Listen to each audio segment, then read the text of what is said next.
Benvenuti e ben ritrovati. Res Publica Sicilia chiama Europa oggi vuole celebrare in maniera assolutamente nuova, diciamo così, anche per il format della trasmissione, la processione dei misteri e la settimana santa, o meglio la Pasqua che sarà dopodomani. Ho il piacere di avere in studio e li faccio esordire nel ruolo apicale che ricoprono il direttore artistico dell'Ente Luglio Musicale Trapanese, dottore Matteo Beltrami. Maestro Matteo Beltrami, grazie per essere qua. Grazie a voi per avermi invitato. L'altra accanto a lui è una conferma per la città di Trapani, non è la prima volta che è solo ospite in studio, ma in questo ruolo certamente esordisce, c'è la direttrice d'orchestra ufficiale dell'Ente Luglio Musicale, Manuela Ranno. Grazie per l'invito. Grazie ad entrambi per essere qui con noi.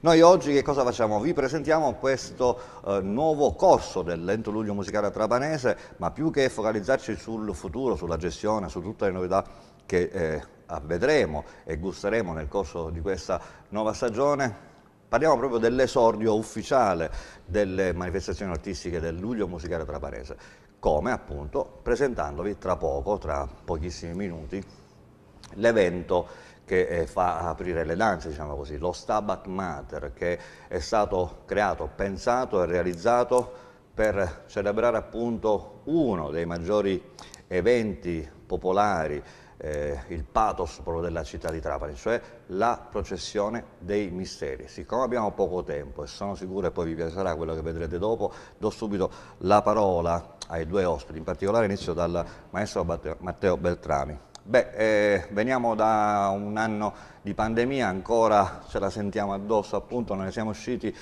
è un po' una specie di lutto per lo spettacolo certamente, ma anche per la città di Trapani.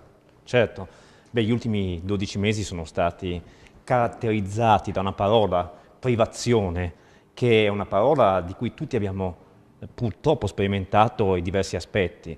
Privazione della nostra libertà, privazione del nostro quotidiano, ma purtroppo per qualcuno è anche stata privazione di un affetto o di una persona cara, a cui spesso non si è neanche potuto dare un ultimo saluto. Ecco, io a Trapani ho scoperto un senso di privazione che non conoscevo, cioè un'intera cittadinanza, cioè un'intera popolazione si è stretta e si sente priva di una tradizione, che è proprio la tradizione, la processione dei misteri.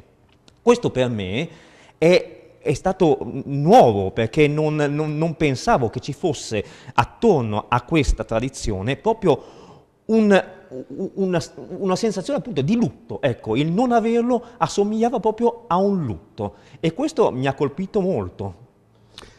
Questo esordio appunto artistico della nuova stagione del Luglio Musicale è un omaggio certamente alla trapanesità. Appunto, come spiegava il direttore Beltrami, lui ha percepito da forestiero, no? Certo. Questa grande privazione dei trapanesi, ma chi più di una trapanese può spiegare appunto che cosa significa per i trapanesi tutto ciò? Manuela Ranno. Sì, i misteri per Trapani rappresentano un vero e proprio senso di appartenenza. Io da trapanese, essendo nata e cresciuta in questa città, e ho anche partecipato in prima persona da piccola, no, alle processioni dei misteri. Tutti i ragazzi, i bambini partecipano a questa processione. I misteri per Trapani significa unione, significa fare parte tutti di una stessa società con le difficoltà, significa condividere. L'arte in questo senso sublima in qualche modo e dà un senso di condivisione e di appartenenza. Proprio per questo progetto abbiamo non a caso voluto coinvolgere veramente la maggior parte degli artisti trapanesi. Saranno presenti al nostro progetto ballerini, musicisti, e proprio per questo motivo abbiamo creduto di riproporre in un certo senso questo senso di unione e di lavoro di gruppo per la realizzazione di questo nostro Stabat Mater. Lo raccontiamo velocemente, questo Stabat Mater che vedremo tra pochissimo? Certo. Allora, intanto diciamo cosa non sarà, perché non sarà una sostituzione della processione, perché è insostituibile, e non sarà neanche una brutta copia, o bella o brutta, insomma, perché non si può copiare. è perfetta così come è stata concepita. Ecco, in verità noi attraverso una nuova forma artistica, che è un mix tra musica, arti figurative e discipline coreutiche, noi andiamo semplicemente, cioè portiamo lo spettatore in un viaggio interiore per riscoprire intanto questo rito e anche la propria anima attraverso un'espressione artistica. Ecco, diciamo che la guardiamo con l'occhio dell'arte, perché la bellezza, per chi ovviamente la sa guardare, la sa ascoltare in questo caso, ma anche assorbire, è salvifica ancora più in questo momento. Per cui noi partiamo dallo Stabat Mater di Pergolesi, questo è la base musicale, ovviamente eseguita dal vivo, con Manuela Ranno come direttore.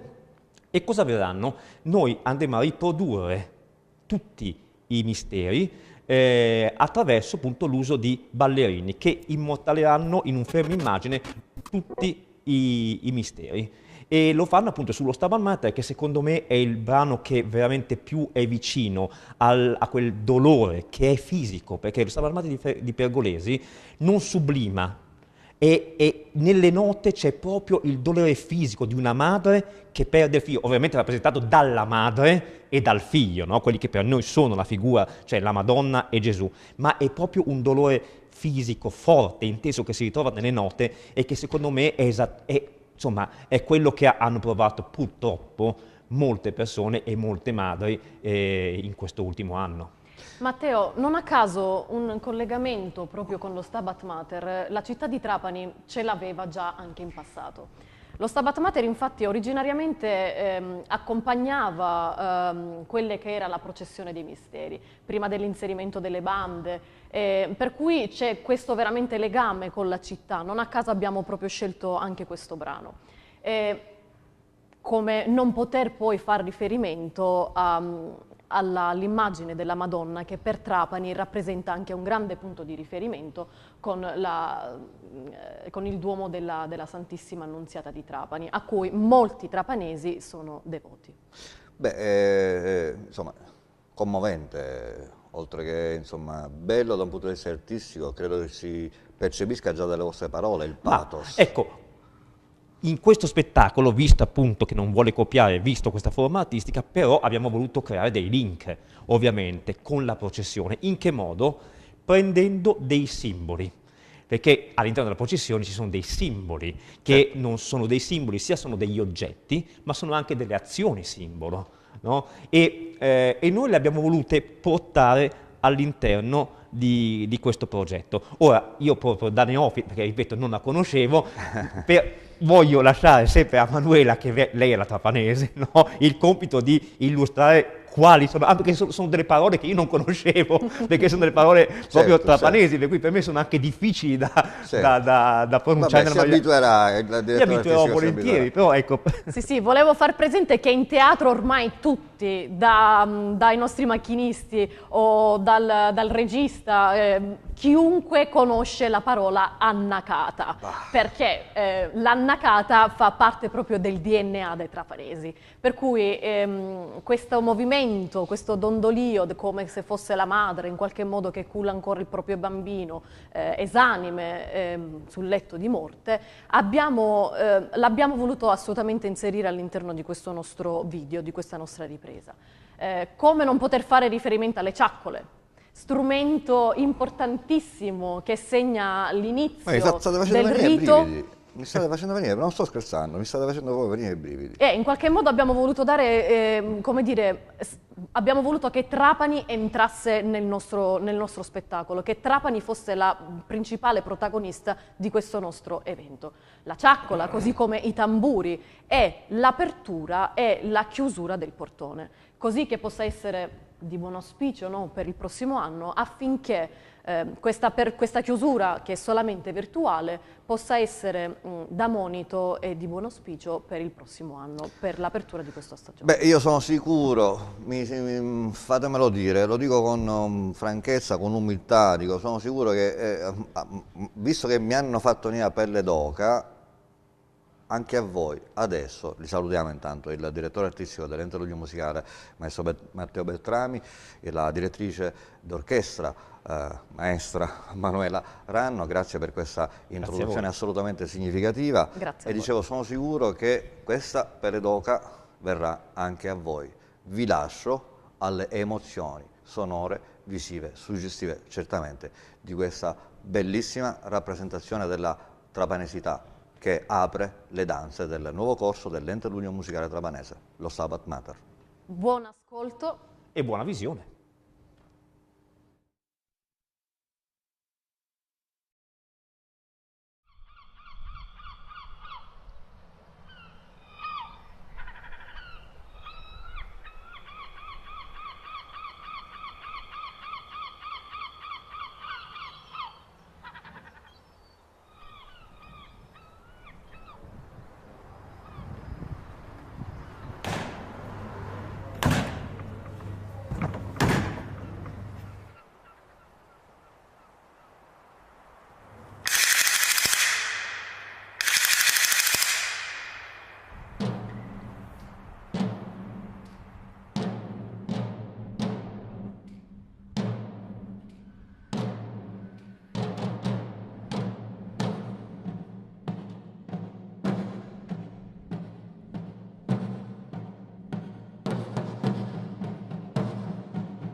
Oh,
Oh